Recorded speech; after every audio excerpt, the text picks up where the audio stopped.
Welcome back to the Cedric Live Show. We're here with Sandra Musimenta of Mama Sandy that advocates for teen moms. So Sandra, you were telling me about the depression you went through that was caused by you being a teen mom.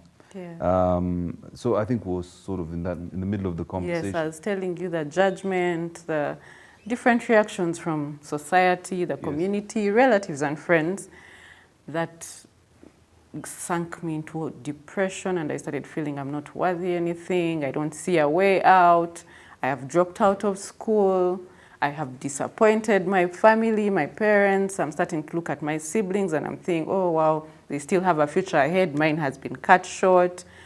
Yeah, and at one point I was on the verge of committing suicide. And guess where? River Nile. I still wonder why to date there's a walkway in the lake. It's wooden, so it's a path, but it just stops in the middle of the lake.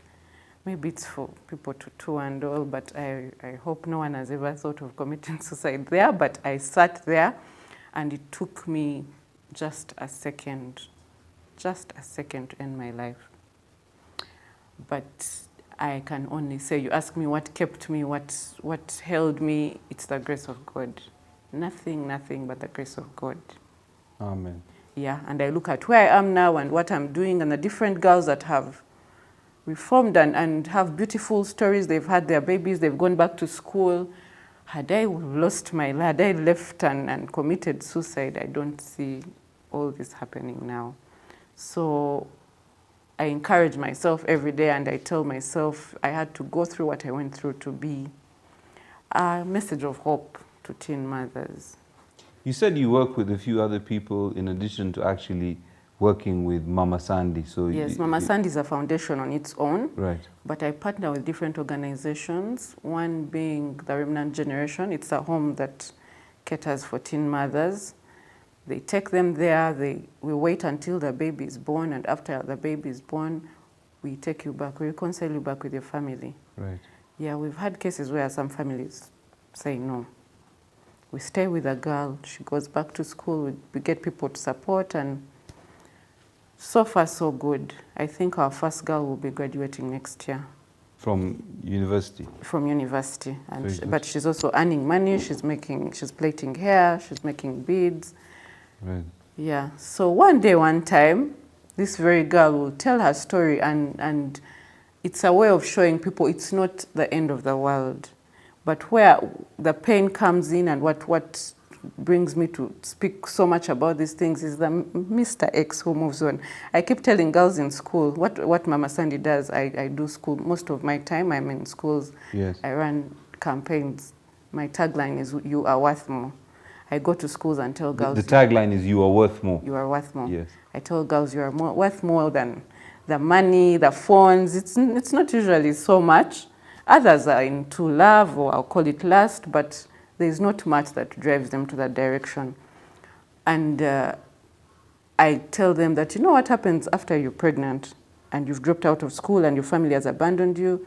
This very man or boy or whatever goes on to look for, in future, goes on to look for a wife who has never had a child, a virgin, I'll say, has studied, very educated, so you'll never match up to this person's list.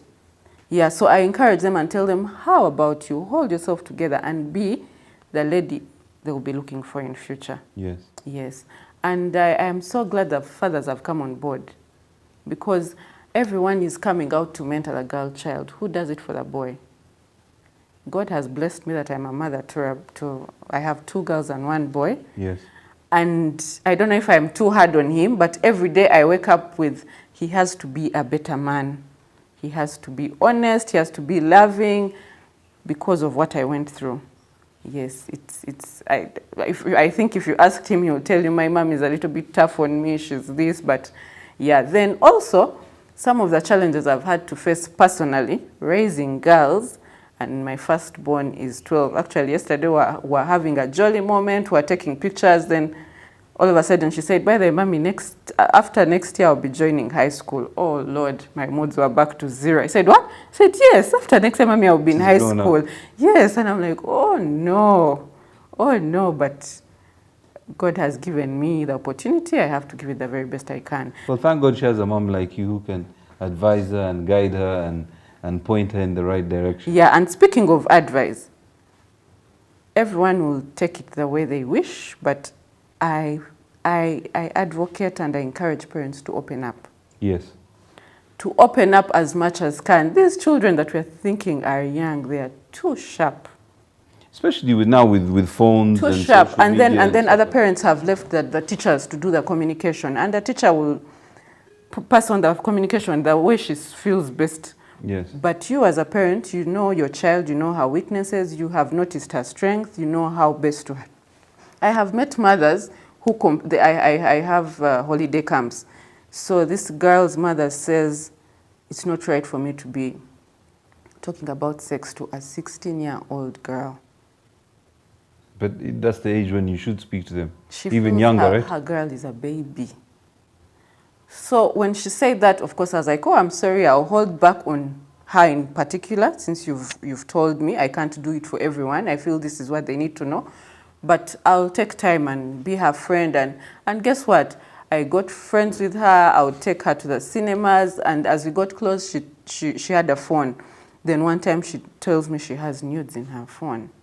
This is a 16-year-old girl who I'm very sure plays baby when she's with mommy. And then she's someone else. She's someone totally different. I have met even girls at Acacia Mall. She dresses up like this. The next thing you'd see, she enters a washroom, hair.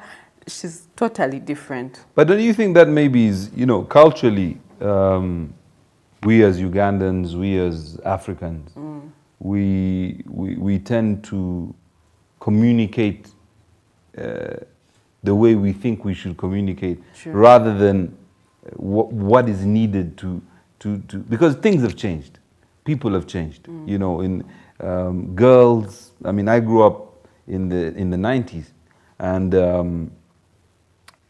the way girls were always locked up, they never left the house. Yes. That was the sort of thing. But now, in the 2000s or 2010 coming to 2019, there's a liberalization. Girls go out. There's a lot of hormones So would you flying agree about. with me if I told you that the methods our parents used to raise us cannot work for this generation? I think so. I think there has to. I wouldn't say their methods. I think their ideology is correct, but I think the way they communicate, communication is the way they different. communicate to their children, no, you can't do that. No, you can't do this. But you're doing it in a way that is outdated, so to speak. Yes. Whereas children have so much access to information on mobile devices, on computers. They share with their friends. They're on networking applications. So, I mean, there's so many ways now for them to get information. True. And if you don't tell them or They'll still sensitize them, find out. they're going to find out anyway. True. So you might as well join them on their journey and hope that you can teach them to do the right best you thing. can, yes. And Yeah. I think I will base so much on the mothers, Yeah. being a mother, but I feel they have put their energy, their resources, and their time in things that are not yielding much. Yes. I have met very many young girls who cry out to me and they tell you, I wish my mom, instead of buying me an iPad, I wish my mom, instead of buying me ABCD, she could just spend time with me. Yes, it's a busy world. Yes, we get caught up. We have to get food, put food on the table. But this girl is longing for that one moment to have a conversation with you. And you will not believe how much she has been holding. She's just waiting for that moment where a mother will say, you know what, this holiday, let's just go have lunch, just me and you. And when we buy things and we think, oh, we're trying to make them happy, we are only creating a very big gap. So I'm going to ask you a question. Of course, we can't stay on the show Yes. all day. Yes. So I'm going to ask you to do two things. Okay. The first thing is I'm going to ask you, what would your advice be to a parent, mother or father, who has a child, especially a girl, and of course boys to some extent, who becomes a teen parent?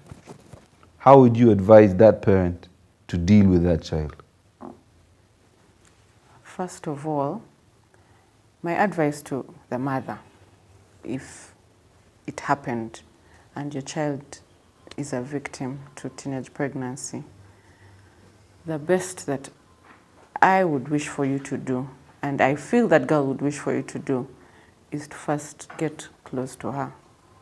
Before you come down with the nitty-gritties of who, when, where, how, first get her close to you. Let her know that Mommy is here and we are going to journey together. This reminds me of something, I don't want to say sad, I don't want to base on it that I went through what I went through because of that, but it's unfortunate that I lost my mom in 2002 and I became a victim of teenage pregnancy in 2005. Had she been around, maybe I would still have gotten pregnant, but I think the path would not have been rough. Right. Yeah, it would not have been rough, and so just get her close to you. Just tell her Mom is here. Daddy might not be, uncle might fail, even your best friend might walk away, but Mom is going to journey with you. That's what a mother should do. A father, it's so hard. Fathers are a little tough and...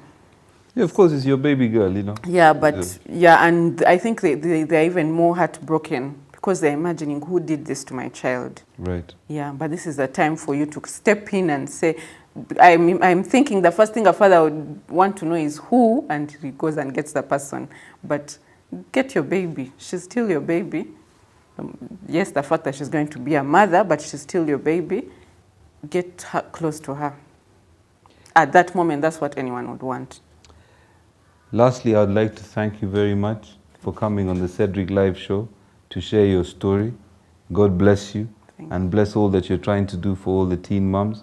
I don't know what we can do other than create awareness for your cause.